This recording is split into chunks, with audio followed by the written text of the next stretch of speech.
চুমুকে।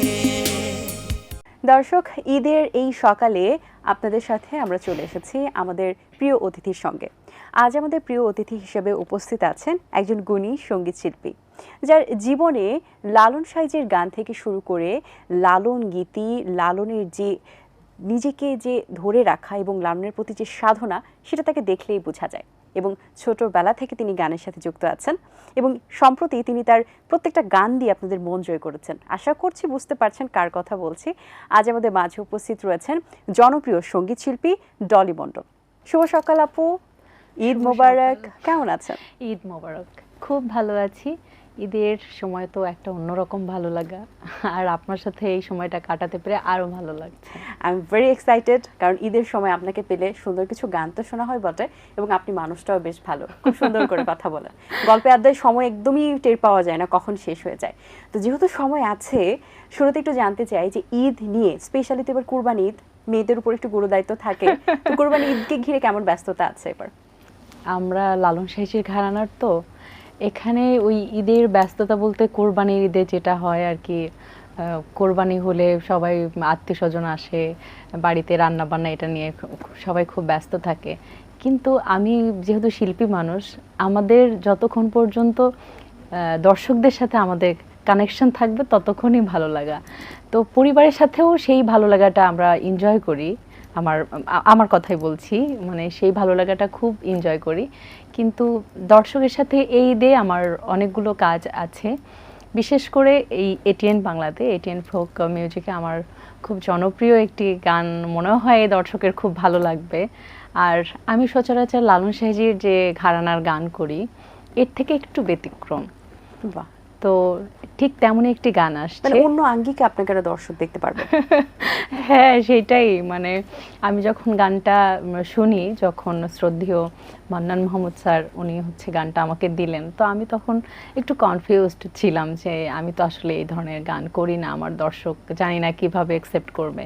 তো তখন আসলে প্রত্যেকটা গানেরই, সাধকরা যখন গান লিখেন, প্রত্যেকটা গানেরই একটা বাহ্যিক দিক থাকে, একটা মারফতি একটা দিক থাকে। মারফতি দিক বলতে যেটা আমাকে বোঝায় যে, মনে করেন যে আমি যে এখন কথা বলছি, এই কথাটা আপনি শুনতে পাচ্ছেন, কিন্তু আমার ভিতরে যে কথা বলাচ্ছে তাকে তো আমরা দেখতে পাচ্ছি না। ঠিক তেমনই মনে করেন যে এই যে লাইট, এই লাইটটা জ্বলছে বলে আপনি আমাকে দেখতে পাচ্ছেন, আমি আপনাকে দেখতে পাচ্ছি, কিন্তু লাইটের পিছনে একটা পাওয়ার আছে, যার কারণে কিন্তু লাইটটা জ্বলছে। তো এইরকম প্রত্যেকটা সাধকের বাণীও ওইভাবেই লিখে যে আমরা এই জাগতিক প্রেম বলতে একটা প্রেম বুঝি, আরেকটা প্রেম আছে যেটা ঈশ্বরের সাথে নিজেকে কানেক্ট করার যে একটা প্রেম। তো সেই জায়গা থেকে উনি যখন আমাকে ওইটা যখন বলল যে না, এটা এই মেসেজটা দিয়েছে, তো তখন আমি রাজি হলাম যে আমি গাইব। তো আমার মনে হয় যে দর্শক প্রথমে একটু অন্যরকম ভাবলেও গানটা তাদের ভালো লাগবে। আর আমিও খুব আশাবাদী যে দর্শকরা একটু ভিন্নভাবে হলেও, যেহেতু শিল্পী এই জন্য আর কি গেয়েছি। বাহ, এবং আপনি তো এটিএন বাংলার পরিবারের সদস্য, এবং অনেক সেক্টরে আপনি খুব ভালোভাবে কাজ করছেন, এবং ফোকের সাথে যে এটিএন ফোকের সাথেও আপনি কাজ করেছেন, এবং ঈদে এই গানের সাথে আপনি কাজ করেছেন, সব মিলে আপনার অভিজ্ঞতা কেমন? এটা একটু ভিন্ন রকম অভিজ্ঞতা বলবো, কারণ আমার ছোটবেলা থেকে উঠে আসা একটা বাউল পরিবারে আমার বেড়ে ওঠা, সেই প্রত্যন্ত একটি গ্রাম অঞ্চলে। তো সেখান থেকে হাঁটি হাঁটি পা পা করে আজকে আমি দর্শক এর খুব কাছে যেতে পেরেছি, বা দর্শকের এত ভালোবাসা পাচ্ছি, সেটা আমি মালিকের কাছে সবসময় শুকরিয়া করি। আর এটিএন ফোকের মতো এত বড় একটা প্ল্যাটফর্মে আমি কাজ করতে পেরেছি, গুণী শিল্পীরা সেখানে কাজ করেছেন, তো অবশ্যই সেটা একটা ভালো লাগার। আপনি যে প্রোগ্রামটা করেছেন আমাদের এটিএন বাংলার পর্দায়, সেই প্রোগ্রামের ছোট্ট একটু অংশ আমরা দর্শকদেরকে দেখাতে যাই, কারণ এত কথা বলছি, দর্শকরা হয়তো বা দেখার জন্য মুখিয়ে আছেন। বাহ, দারুণ একটা কাজ দেখলাম। আসলে এই ধরনের কাজ কিন্তু দর্শকরাও পছন্দ করেন, কারণ শুধুমাত্র ভাইরাল হওয়ার জন্য বা ট্রেন্ডে থাকার জন্য কাজগুলো না, এটার ভেতর থেকে ভালো লাগা এবং যারা স্পেসিফিক কিছু সঙ্গীত শিল্পী আছেন তারা কিন্তু এই ধরনের গানই চান, তারা খুঁজে নেন এই ধরনের গান, এবং এই ধরনের গান সারা জীবন থেকে যায়, মাটির গান, ভালোবাসার গান। আমিও সেই জায়গা থেকে আপু কাজ করছি। সত্যি কথা বলতে এখনকার যে যুগটা চলছে সবাই ভাইরাল হতে চায়, তো আমি আসলে চাই যে যেটা রিয়েল, যেটা মাটির সাথে আমাদের গন্ধ আছে, যেটা লোকসঙ্গীত, যেটা বলতে মা মাটির কথা বলে, সেই জায়গাটায় এখন যতই আমাদের ফিউশন তৈরি হোক না কেন, হ্যাঁ হয়তোবা লালন সাইজির গান দিয়েই বোঝায় যে আগে মনে করেন যে একতারা, দোতারা বা ডুগি, তবলা এগুলো দিয়ে গান হতো, মন্দিরা।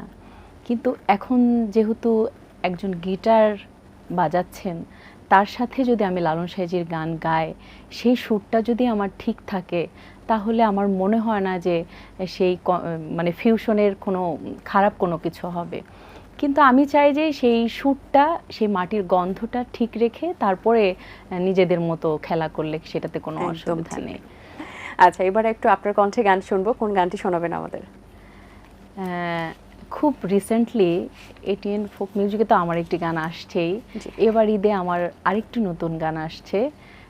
গত আসলে এটা আমি পহেলা বৈশাখে, সেই প্রোগ্রামটাতে মনে হয় আপনিও ছিলেন। জি। সেই গানটা রিলিজ হওয়ার কথা ছিল, সেই ভিডিওতে একটু প্রবলেম হয়েছিল বলে আমরা গানটা রিলিজ করতে পারিনি। তো এবার ঈদে ইনশাল্লাহ গানটা রিলিজ হচ্ছে, সেটারই একটু শোনাই আপনাকে। আচ্ছা। শ্রদ্ধেয় খ্যাপা জাহিদের লেখা গানটি আমি চেষ্টা করছি।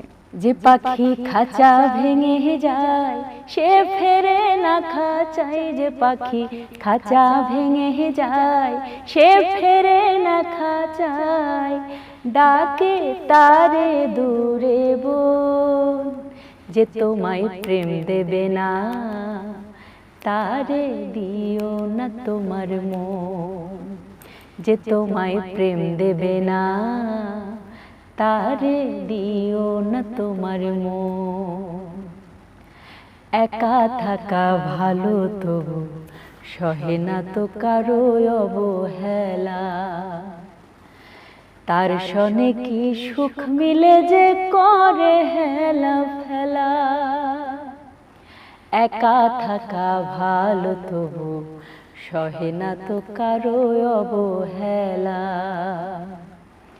তার সনে কি সুখ মিলে যে করে হেলা ফেলা। ও যার উড়ু উড়ু ভাব, যার পালানো স্বভাব, ও যার উড়ু উড়ু ভাব, যার পালানো স্বভাব, বাঁধো তারে অকারণ, যে তোমায় প্রেম দেবে না তারে দিও না তোমার মন, যে তোমায় প্রেম দেবে না তারে দিও না তোমার মন। বাহ, দারুণ একটি গান। আসলে আমরা কিন্তু যে প্রেম দেয় না তাকে কি মন দিয়ে বসি? আসলে প্রেম কখন কার সাথে কিভাবে হয়ে যায় সেটা তো আমরা বুঝতে পারি না। প্রেমে পড়লে মনে হয় বুদ্ধি কম কাজ করে। আচ্ছা, ঈদে তো ব্যস্ততা থাকেই, তো স্পেশালি ঈদে গরুর মাংস তো থাকছেই, মাংস বাদে আর কোন খাবারটার ক্রেভ ওঠে আপনার খুব, যে ঈদে খেতেই হবে? আমার তো মাংস আসলে আমি খাই না। আচ্ছা। আমি এখনো মুরগির মাংসটা আমি খাই, আমার গুরুজি বলেছে মানে মুরগির মাংসটা খেতে পারবো। আমি একসময় সবই বাদ দিয়ে দিয়েছিলাম, কিন্তু গুরুজি বলল যে এখনো তোমার সময়ই হয়নি, তুমি হচ্ছে মুরগির মাংসটা খেতে পারো। তো আমি ভেজিটেবলস খাই আর মাছ খাই, আমার মাছ অনেক পছন্দ। সেই জন্য আমার আসলে কি ঈদকে কেন্দ্র করে ওইরকম করে মাংস খাওয়ার যে খুব একটা আমেজ এরকম কোনো কিছু না, তবে আত্মীয় স্বজনরা যে আসে সবাই খায়, ওটা দেখেই খুব ভালো লাগে। বেশ, একবার একটা মজার একটা কোশ্চেন করতে চাই আপনাকে। সাপোজ ধরেন যে আপনি প্রেমে পড়েছেন, হ্যাঁ, সাপোজ আপনি প্রেমে পড়েছেন এবং প্রেম নিবেদন আপনি করবেন ফেসবুকের স্ট্যাটাসের মাধ্যমে, তো আপনি স্ট্যাটাসে কি লিখবেন? প্রেম মানেই পবিত্রতা, আর পবিত্রতার যে একটা স্নিগ্ধতা, সেটা যখন একটা মানুষ ফিল করতে পারে, তো তার মনের আবেশে যখন যেটা আসে, আমার মনে হয় যে একদম আমার মনে হয় আপনি স্ট্যাটাসে লিখছিলেন যেভাবে বলছিলেন মনের আবেগের মুগ্ধতা, স্নিগ্ধতা। স্ট্যাটাস লেখা হয়ে গেছে অর্ধেক। ওই একইভাবে ওইভাবে হয়তো বা একটা ক্যাপশন মনের ভাবে চলে আসতো। বাহ, বেশ দারুণ লেগেছে। এটা কিন্তু ক্যাপশন হতে পারে। যদি নিজেকে কখনো মনে হয় যে আমি বা কখনো কি মনে হয়েছে যে পরিবর্তন করা দরকার কোন একটা সেক্টর, সেটা করতে পারলে একটু ভালো, মানে হয় অনেকে অনেকে একটু মনে হয় যে একটু বেশি ঘুমান, মনে হয় যে না আমি একটু কম ঘুমাতে পারলে ভালো হতো। না, আমার একটা সময় ছিল আসলে কি, যখন ছোটবেলা ছিলাম তখন মনে হতো যে ওই যে এসএসসি পরীক্ষা যখন সামনে ছিল, মনে হতো যে আমি যদি সময় পেতাম সারাদিন ঘুমাতাম, সারাদিন ঘুমাতাম। তারপরে যখন সময় পেলাম পরীক্ষা দেওয়ার পরে, তখন সারাদিন ঘুমাই, তখন আর ভালো লাগে না। তো আসলে একাধারে কোনো কিছু করতে গেলে কোনোটাই দেখা গেল ভালো লাগে না। এই জন্য সুখ দুঃখ সব কিছু মিলাই একটা মানুষের জীবন থাকে, যার কারণে শত দুঃখের মাঝে একটু সুখ আসলে সেটা খুব আনন্দ করা যায় আর কি। তো এরকমই আর কি, এই জন্যই জীবন হয়তো বা মালিক এইরকম করে দিয়েছে।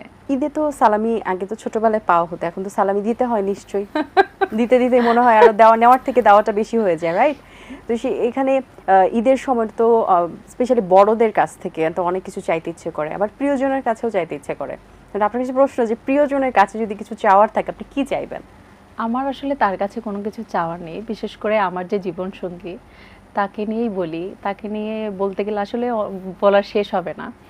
সেই মানুষটা ভালো নাকি খারাপ?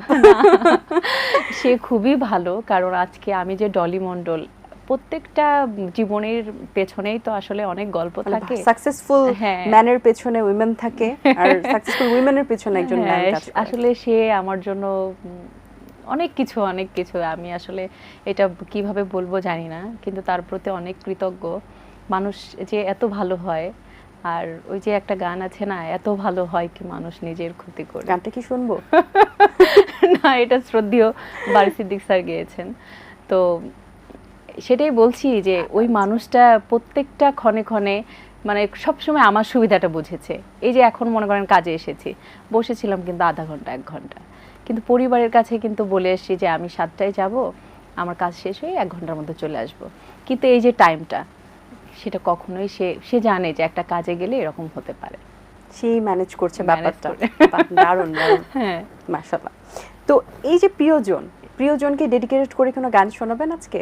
এই মাধ্যমে হয়তোবা ভাইয়াও একটা ভালো গান শুনে ফেললো, দর্শকরা একটা গান শুনতে পারলেন। আমার সোনার যৌবনার কত কালে রাখবো ধরিয়া, দেখা দাও কথা কহু বন্ধু দরহ দিয়া। আমার সোনার যৌবনার কত কালে রাখবো ধরিয়া, দেখা দাও কথা কহু বন্ধু রসিয়া। বাহ, শেষ হয়ে গেল। হ্যাঁ, আসলে কি এখনো দারুণ একটি গান তো, আনরিলিজড, যার কারণে দর্শকদের মাঝে একটা অনুভূতি জাগিয়ে তুললেন। হ্যাঁ, কথা দিয়ে যে দর্শকরা পরে এই গানটি একদম খুঁজে নেয়। হ্যাঁ, ভেরি নাইস। তাহলে যেহেতু আমরা একটা গান শুনলাম আনরিলিজড ট্র্যাক, এবার আপনার রিলিজড কোন একটা ট্র্যাক আমরা শুনতে চাই যেটা আরেকটু মজাদার। আচ্ছা, যেহেতু মানে আরেকটা অন্য গান করেছি আমি, যেহেতু সাইজির গান করে একটা সাইজির বাণী শোনাই। হ্যাঁ, মিছে মায়াই মজিয়ে মন, মিছে মায়াই মজিয়ে মন, কি করো রে তুমি বাকার, কে বা তোমার এই সংসারে, তুমি বাকার, কে বা তোমার। এতই পিরিত দন্ত জিউ ভাই, কায়দা পেলে সেও সাজা দেয়। এতই পিরিত দন্ত জিউ ভাই, কায়দা পেলে সেও সাজা দেয়। স্বল্প তে সব জানিতে হয়, স্বল্প তে সব জানিতে হয়, ভাবনগরে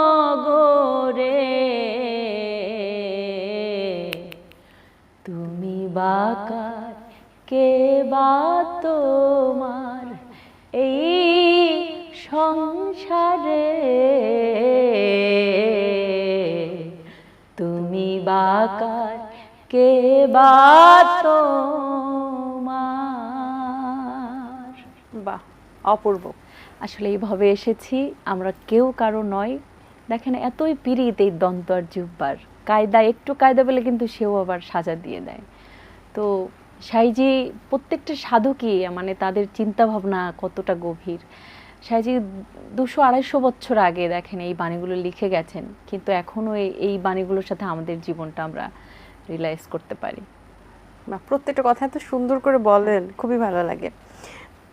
সঙ্গীত জগতে কি এমন কেউ আছে যার সাথে আড্ডা দিলে আড্ডা শেষ হয় না?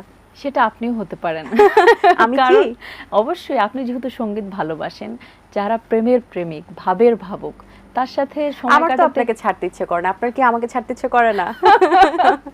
আপনি যেমন দেখতে সুন্দর তেমন কথা বলেন খুব সুন্দর। থ্যাংক আর ইউ। যেহেতু সঙ্গীতকে যারা ভালোবাসে, সুরকে যারা ভালোবাসে, তাদের সাথে সময় কাটাতেই ভালো লাগে। একদম ঠিক বলেছেন। কিন্তু ওই যে গল্পে আজ এতটাই আমরা মাতিয়ে আছি যে সময় কিন্তু আমাদের শেষ, বাড়ি ফিরে যেতে হবে, কারণ ঈদের আমেজটা তো চলছে, আরো তো ঘুরতে হবে ফ্যামিলির সাথে, ফ্রেন্ডদের সাথে। একদম।